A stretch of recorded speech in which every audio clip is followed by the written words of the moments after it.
Avec Nicolas Georges, on va démarrer en musique avec le retour très attendu du groupe The Divine Comedy. On va écouter un extrait de son nouvel album. When you leave, I become a loser. A beer swilling, time killing loser. I surgically remove all of the green food from my diet. I know I should be reading, but I'm too lazy to try it. I keep the TV on all day to chase away the quiet. When you leave, how can you leave me on my own? How can you leave me on my own? How can you leave? Bonsoir Nicolas. Bonsoir Xavier. Alors, il paraît que ça faisait 6 ans qu'on attendait le retour de ce groupe nord-irlandais. Bah oui, c'est un peu une légende de la musique nord-irlandaise. C'est le 11e album pour The Divine Comedy. On renoue avec cette pop élégante, parée d'arrangements de cordes, de cuivre, de bois et de chœur qui a fait le succès du groupe. Un mélange de chansons savantes, élégantes, mais également drôles. Et puis, vous l'avez sans doute remarqué, des mélodies pop orchestrales tournées vers les années 50-60. On ne retrouve pas trop le son des années 2000. C'était vraiment voulu pour ce nouvel album, The Divine Comedy, qui sera d'ailleurs en concert à Paris le 12 septembre prochain, avant d'entamer une grande tournée cet automne et cet hiver en France, en Belgique et en Suisse. Parfait, alors on va parler cinéma à présent avec la sortie sur les écrans cette semaine d'un film documentaire remarquable consacré à Benjamin Millepied. Alors Benjamin Millepied, c'est un danseur, chorégraphe français et qui était très brièvement directeur du ballet de l'Opéra National. En 2014, absolument. Le film raconte justement le processus de création de son nouveau ballet à l'Opéra de Paris. Une incroyable épopée pleine d'énergie, on le suit aux côtés de sa troupe de jeunes danseurs. Je vous propose d'ailleurs tout de suite de regarder la bande-annonce du film. Dans la danse, c'est toutes les sensations d'espace, sensations de temps, sensations d'échange émotionnel avec ses partenaires. C'est comme quand on fait l'amour. Alors là, je commence avec le début, il y a tout le monde, il va falloir être un peu patient, il faut que je me mette en marche. L'Opéra de Paris, à l'arrivée de Benjamin, est un peu déboussolé par pas mal de choses. C'est quoi l'excellence de l'opéra exactement? Moi, je suis pas encore satisfait de la façon dont ça danse.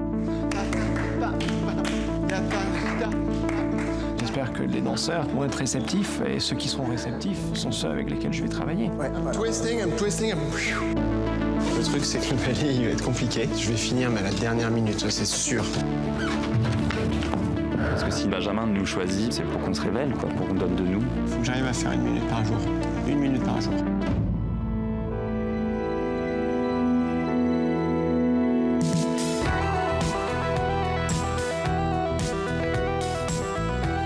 Il faut que chaque moment compte, parce que ces moments-là, c'est pour vous, pour prendre du plaisir.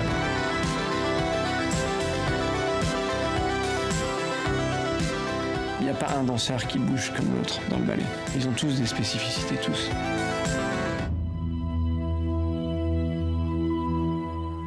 Un film qui nous emmène vraiment dans les coulisses de l'opéra. En fait, on se rend compte dans ce documentaire que Benjamin Millepied aime révolutionner les codes de la danse classique, aussi bien par ses choix créatifs que par ses méthodes de travail. C'est en tout cas un film documentaire superbement réalisé, très rythmé. Il sort en France ce mercredi 7 septembre. Je vous conseille vraiment d'aller le voir.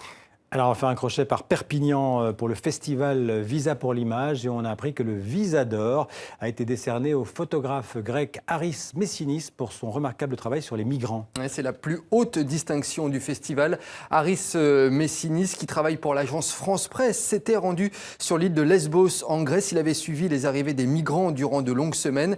On l'avait d'ailleurs rencontré à Perpignan. Voilà ce qu'il nous disait à propos de ces photographies. On était avec ces gens et on a vu les épreuves très difficiles qu'ils ont subies, leur lutte pour survivre. Aussi, je suis très ému de revoir ces images qui me remémorent leurs histoires. Si tu vis ce drame, les sons te reviennent à l'esprit.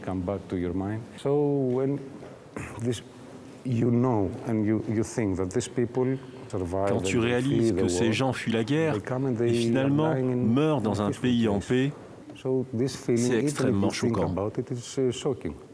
Haris Messinis, interrogé par Pascal Achard pour TV5 Monde.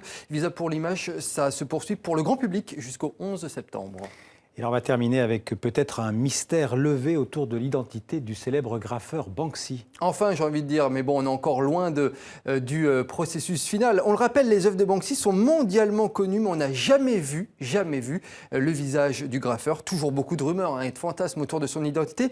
Et peut-être pourrait-il s'agir de cet homme. Regardez, il s'agit en fait de Robert de Nadja, qui n'est autre que le leader du groupe Massive Attack. C'est un blogueur écossais qui a dévoilé cette nouvelle hypothèse. Il estime que Robert de Nadja a suivi Banksy dans plusieurs villes où il a graffé, que c'est lui aussi un ancien graffeur des années 80, qu'il est beaucoup lié au milieu du graphe. Bref, une nouvelle hypothèse.